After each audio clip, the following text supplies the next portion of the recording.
angkat kaki. Tiba-tiba ada suara ketukan. Real bisa dibuka. Bisa jadi ada makhluk yang bersembunyi di situ sih. Itu juga dilihatkan sosok perempuan berjubah merah dan juga berambut putih.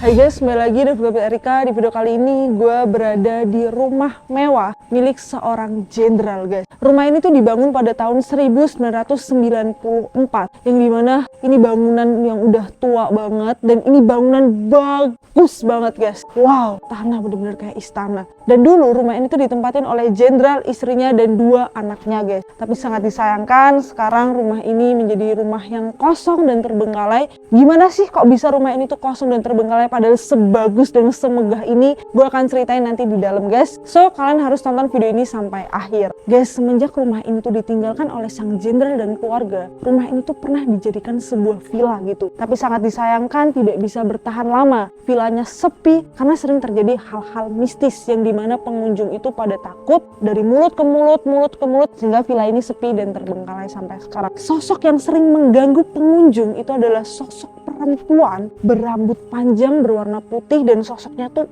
bergaun merah gitu. Jadi kita langsung aja masuk ke dalam. Masya Allah. Wow, ini bagus banget. Tapi ini sunyi, hening, dan gue ngeliat ada patung-patung rusa tuh di atas. Dari rumah orang kaya tahun 90-an ini.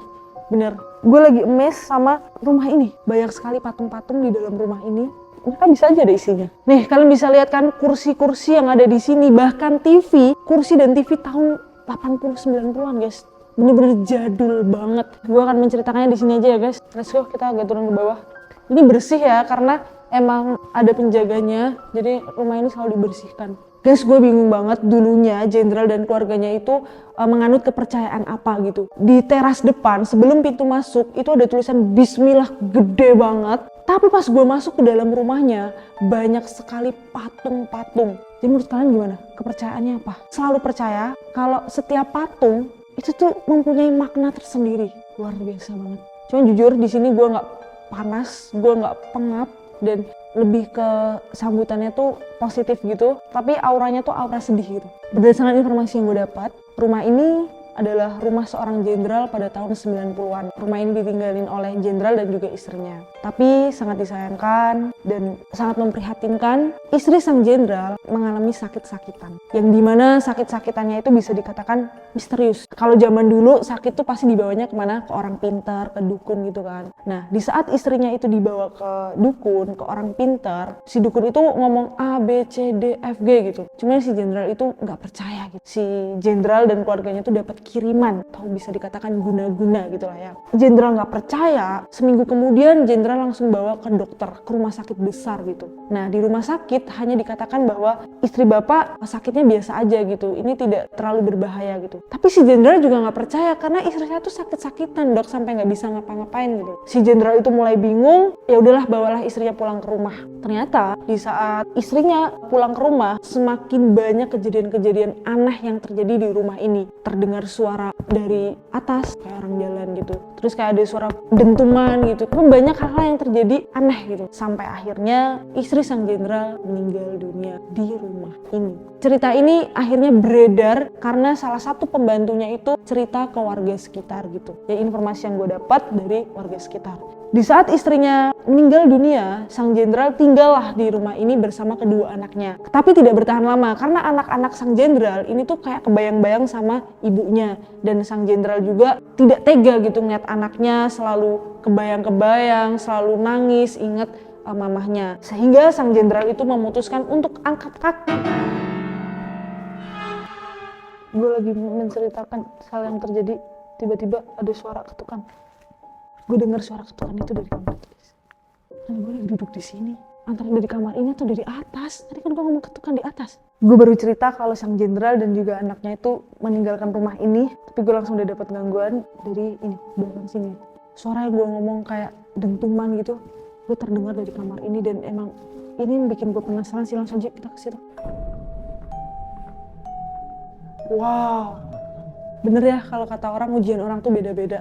Ya ini adalah salah satu ujian sang jenderal, punya pangkat, punya power, punya harta, punya rumah sebesar dan sebagus ini, tapi diuji dengan istrinya yang harus sakit-sakitan dan meninggal dunia. Ini adalah sebuah berangkas, bukan hanya meja ya, walaupun bisa dijadikan meja, tapi ini terlihat kalau tempat penyimpanan, karena di sini ada kunci. Gue sebenarnya penasaran ya, ini dalamnya apa? Ini gue takutnya sakral dan emang gak boleh dibuka. Jadi kita gak usah memaksakan untuk buka ini ya. Jenderal nyimpan apa di dalam sini?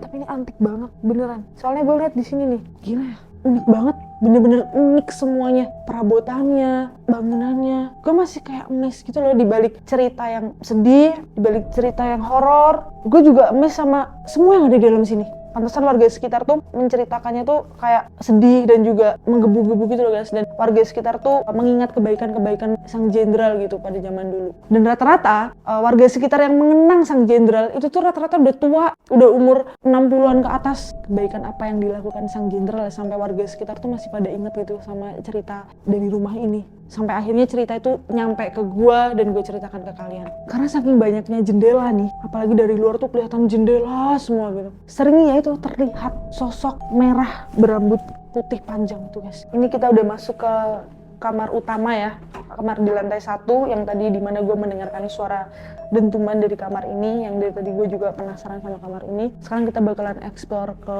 ruangan-ruangan lainnya. Habis keluar dari kamar utamanya, gue dari tadi kayak ngira ini tuh cuman pajangan doang gitu kan, tapi ternyata ini adalah lemari dan ini bisa dibuka sepertinya. Real bisa dibuka, tapi kayaknya nggak ada apa-apa deh. Bisa jadi ada makhluk yang bersembunyi di situ sih. Ini nggak ada apa-apa, tapi ini kayak ruangan kosong doang, ruangan tersembunyi. Lu juga bisa ngumpet di sini guys.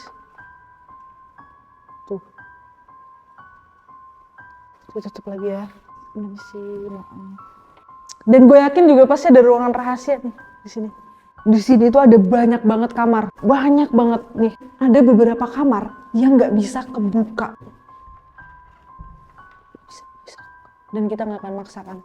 Singkat cerita, sang jenderal dan juga anaknya itu meninggalkan rumah ini karena anak sang jenderal itu masih kebayang-bayang ibunya yang sakitnya itu misterius, dan banyak kejadian-kejadian yang bikin anaknya tuh nggak nyaman di rumahnya sendiri. Bayangin aja kalian tinggal di rumah segede dan sebagus ini tapi kalian nggak nyaman. Akhirnya sang jenderal memutuskan untuk meninggalkan rumah ini dan rumah ini dijadikan villa. Tahun pertama, tahun kedua itu tuh aman-aman aja. Villa ini rame dan banyak orang-orang penting yang menyewa villa ini untuk rapat, bahkan untuk perkumpulan keluarga dan lain-lain. Tapi tahun demi tahun gitu, banyak sekali pengunjung yang mengalami hal-hal aneh yang terjadi di rumah ini gitu. Hal anehnya salah satunya, selain didengarkan suara-suara yang misterius gitu yang bikin gak nyaman, itu juga dilihatkan sosok perempuan berjubah merah dan juga berambut putih di sekitaran sini. Dan sosok itu katanya masih ada sampai sekarang karena warga sekitar dan penjaga dari rumah ini sering dilihatkan di jendela-jendela ini. Nah, karena banyaknya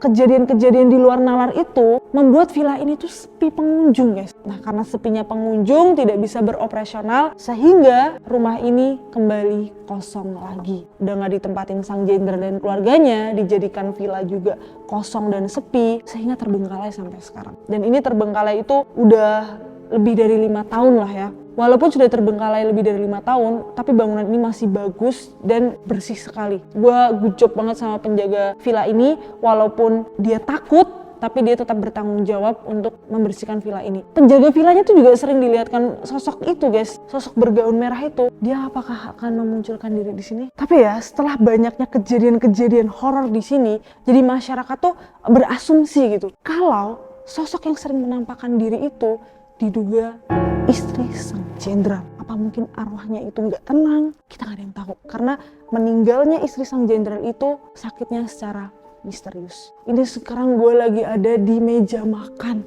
Pantesan ya dulu sering banyak pertemuan-pertemuan orang penting di sini. Meja makannya dibuat panjang kayak gini guys. Dan biasanya orang-orang tuh ngobrol, meeting, itu kan enaknya sambil makan kan. Jadi sengaja nih meja makannya dibuat panjang kayak gini. Total ya ada berapa? 1, 2, 3, 4, 5, 6, 7, 8, 9, 10, 11, 12. Gue jadi penasaran guys. Dan menurut kalian sosok jenderal ini tuh siapa sih gitu? Dan sekaya apa sih dia sampai punya tempat semewah ini dan sebagus ini guys? Itu pada zaman dulu loh. Dan anaknya cuma 2, pasti warisan anaknya banyak banget nih. Nih lihat deh, kulkasnya, pintunya itu bukan pintu-pintu biasa loh.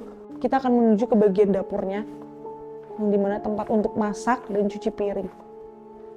Ini zaman dulu nih crazy rich sih. Nggak usah zaman dulu, zaman sekarang aja ini udah bisa disebut crazy rich karena emang gede banget. Nih kompornya aja begini, nempel. Oke, kita langsung aja mau naik ke lantai 2.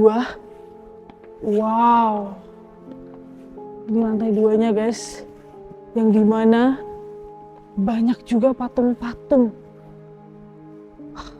Kursi berwarna hijau, dan itu kalian bisa lihat sini patung-patungnya.